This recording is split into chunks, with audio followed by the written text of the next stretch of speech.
Former President Mugabe was ousted, and there's a new sheriff in town, Emmerson Mnangagwa, who seems to be keen on engaging the West. But what I've noted is that oppressive media laws are still in place, and as CPJ, what are you doing to ensure that those oppressive media laws, such as the Access to Information and Publicity Act, and also the Public Order and Security Act, removed from the statutes, because they are very, very oppressive media laws? The government is saying it is willing to engage. It has sent envoys to Washington and also to London. I think this is a perfect opportunity to at least make sure that there are those changes. And there is a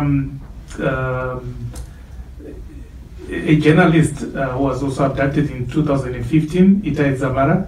He was also at one time a VOA stringer in Zimbabwe. He worked for the Zimbabwe service. He was abducted in 2015, and he has not been found since. And many think that he has been killed. So I just wanted to ask what you are doing about that. So we are working very closely right now in Zimbabwe. The program coordinator for Africa at CPA is from South Africa. We have different priorities for this year. Zimbabwe is one of them. I'd like to follow up later offline, so I don't want to share our whole strategy for Zimbabwe. But let's follow up later. I'll connect with our program coordinator in Africa, and we can share the information we have.